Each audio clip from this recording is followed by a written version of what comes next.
ជំរាបសួរអ្នកទាំងអស់គ្នាថ្ងៃនេះខ្ញុំនឹងបង្ហាញអ្នកទាំងអស់គ្នាអំពីរបៀបបញ្ចូលតារាទិន្នន័យនៅក្នុង Excel ចាប់ពីកម្រិតដំបូងទៅរហូតបាទទៅដល់level ខ្ពស់ណាអ្នកទាំងអស់គ្នាអញ្ចឹងចាប់ដើមដំបូងគឺយើងបើក Microsoft Excel មកនេះ Excel យើងហ្នឹងតែខ្ញុំបើករួចហើយខ្ញុំចេញបើកពីម្ដងបន្តមកទៀតមុនឲ្យយើងរៀនអំពី Microsoft Excel ទាំងអស់ហ្នឹងគឺដំបូងឡើយយើងត្រូវស្គាល់សិនថានៅក្នុងខាងលើគេហៅអីគេអ្នកទាំងអស់គ្នានៅខាងលើនេះគេហៅថា tab bar ហ្នឹងហើយ tab bar អញ្ចឹងនៅក្នុង tab ហ្នឹងមួយវាមានពាក្យ home ហ្នឹងគឺកំណត់ទៅលើទំហំអក្សរអីផ្សេងៗទៅអ្នក style អីចឹងណាតាមទៀតមាន insert ហ្នឹងមាន function ច្រើនក្នុងហ្នឹងចឹងអ្នកទាំងអស់គ្នាអាចមើលបានមាន page layout គឺយើងកំណត់ទៅលើ margin orientation size អីយ៉ាងផ្សេងៗមក background ចឹងមកឧទាហរណ៍ណា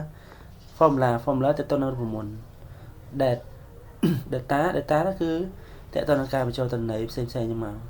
បញ្ចូលទៅលើ data ផ្សេងៗ review មានអីខ្លះនៅមើលទៅបាទអញ្ចឹងកុំឲ្យខាតពេលវេលាខ្ញុំចូលទៅក្នុង home មេរៀនទី1នេះគឺខ្ញុំនឹងមករៀនអ្នកទាំងអស់គ្នាអំពីមេរៀនទី1កា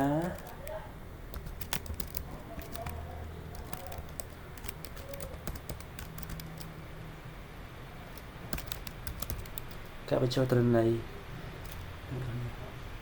អញ្ចឹងយើងធ្វើការក្នុងការបញ្ចូលទិន្នន័យហ្នឹងគឺ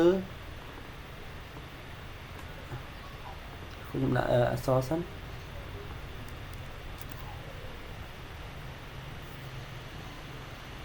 ខ្ញុំដាក់នេះទៅស្អាត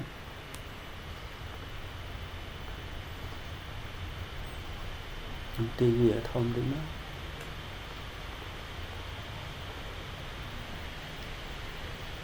អញ្ចឹងទី1នៅក្នុង cell នេះគេហៅខាងលើនេះអានេះគេហៅថា row គឺជួរចុះក្រោមនេះគេហៅ row ណាបងប្អូន row អានេះគេហៅ column ណាជួរដេកគេហៅ column ចឹងអានេះគេហៅ row អានេះ column ចឹងនៅក្នុង row A មាន column 1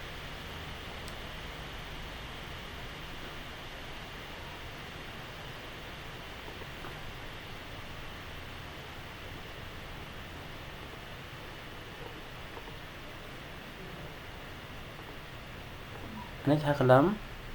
នេះ row ចឹងនៅក្នុងនេះលេខ1នេះគឺខ្ញុំដាក់ថាលេខរៀង low dot row លេខរៀងណាលេខរៀងតមកទៀតមានឈ្មោះ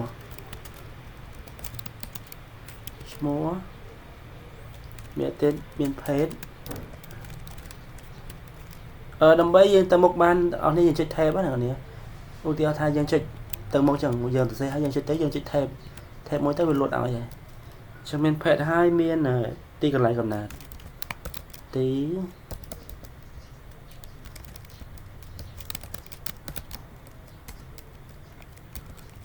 ចឹងទីកន្លែងកំណើតយើង select ទៅលើវាមកដោយសារតែនេះវាឆ្លងផុតកំណត់បន្ទាត់យើងនេះឆ្លងផុតវាធំពេកអក្សរវែងពេកអញ្ចឹងយើងធ្វើការទាញវាវែងឲ្យស្មើបន្ទាត់មកអូខេអញ្ចឹងខ្ញុំនឹងដាក់អក្សរដល់ font អាចដាក់ font អីក៏បានដែរស្អាតតែអ្នកនរចូលចិត្តទេចំពោះខ្ញុំដាក់ថាខ្មែរ OS បាត់ដំបង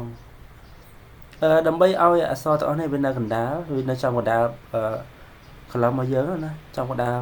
column របស់យើងត្រូវដាក់វាយកនេះ center យើងសេលេចទៅក្នុងហ្នឹងមក center គឺវាមកកណ្ដាលហើយបន្ទាប់ទៀតយើងចង់ឲ្យអក្សរហ្នឹងវានៅចំកណ្ដាលដូចគ្នាកណ្ដាលមកទីតាំងកណ្ដាលយើងយកអានេះមួយទៀតណាយក middle align ខាងលើនេះគឺ align ខាងក្រោមនេះគឺ margin align នេះគ្នាបាទឥឡូវនេះ middle align អញ្ចឹង top align anh ấy middle line anh ấy bottom line chẳng phần năng máu nhómต่อมาទៀតយើងមានលេខរៀងអញ្ចឹងខ្ញុំមានទិន្នន័យចំនួន5ខ្ញុំសាកបញ្ចូលណាមានលេខទី1លេខទី2លេខទី3អញ្ចឹងមកប៉ុន្តែសម្រាប់នៅក្នុង Excel ណាអ្នកនរគ្នាបើសិនជាយើងចង់រាប់លេខយើងចង់បូកយើងទៅសេអញ្ចឹងមិនទៅសេទី1 2 3 4 5អញ្ចឹងមកទេអញ្ចឹងយើងគ្រាន់តែ select ធ្វើការ select លើវានេះមកហើយយើងអស់ចុះក្រោមខ្ញុំសុំបរិយាឲ្យយើងធំតិចដើម្បីអ្នកនេះស្រួលមើលអញ្ចឹងយើងធ្វើការ select យូរចំកណ្ដាលមកហើយយើងអស់ចុះក្រោមបន្តទៅយើងយក mouse cursor របស់យើងដាក់ចំអាកន្លែងជ្រុងនេះឲ្យចេញសញ្ញាបូកខ្មៅណាហើយយើងទាញវាមកអញ្ចឹងចំនួននោះគឺវានឹងរាប់ឲ្យយើងអូតូអញ្ចឹងស្រួលត្រង់ហ្នឹងណាហើយអ្នកនាងតទៅទៀតមើលទៅដូចយ៉ាងធំមែនអត់អ្នកនាងដើម្បីវាឲ្យវាស្មើនឹងអ្វីដែលយើងចង់បានយើងចុចនេះយក cursor របស់យើងដាក់ចំកន្លែងហ្នឹងមកហើយយើងចុច click ពីរដងមកឆ្វេងអញ្ចឹងវានឹងលោតឲ្យយើងស្មើឃើញស្អាតអត់អញ្ចឹងឈ្មោះទី1ឈ្មោះថាប៉ាងផល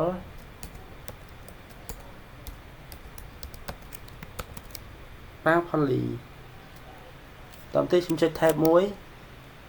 អញ្ចឹង page អីក៏បានយើងដាក់ទៅឧទាហរណ៍ page ខ្ញុំដាក់ថា page pro ទីកន្លែងកំណើតរបស់គាត់គឺនៅខេត្តកំពតនេះតែមកកំពតតទៅទៀតទី2ចុចឈ្មោះលី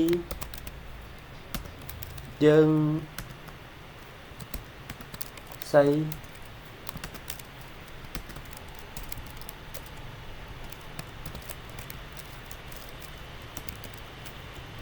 ហេតុស្រីប្រោះយ៉ាងមកទីកន្លែងកំណើតរបស់គាត់នៅព្រៃវែងយ៉ាងមកព្រៃវែងតមកទៀត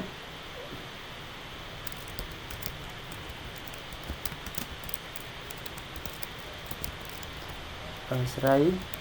ទីកន្លែងកំណើតមានតកៅយ៉ាងមក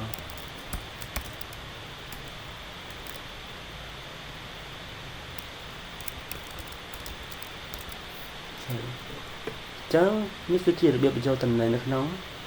Excel អ្នកនេះតទៅទៀតយើងធ្វើការបដូរ font អក្សរចឹង font អក្សរនោះវាអត់ស្អាតទេខ្ញុំដូរ font អក្សរយើង select លើនេះក៏បានហើយយើងចុចលើអានេះមួយមកបន្ទាប់មកយើងចុច shift ឲ្យជាប់ចុច shift ឲ្យជាប់មកយើងចុច command អានេះ align មកវាចេញឲ្យអូតនេះហើយចឹងយើងជ្រើសយកអក្សរ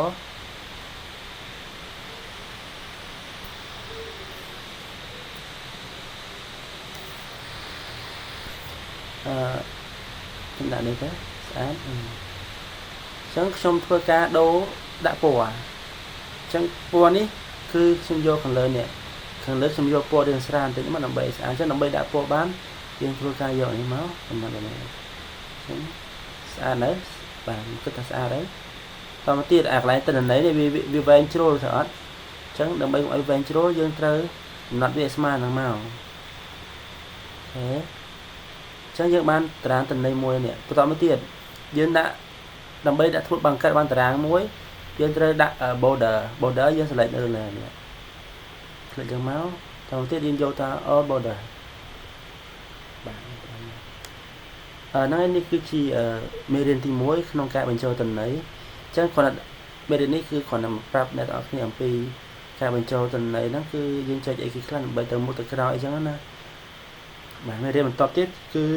យើងនឹងរៀនអំពី basic វាបន្តទៀតរហូតទៅដល់មេរៀនខ្ពស់ចឹងអ្នកទាំងអស់គ្នាអរគុណច្រើនសម្រាប់ការតាមដានទស្សនាជួបគ្នានៅវីដេអូក្រោយបាយបាយ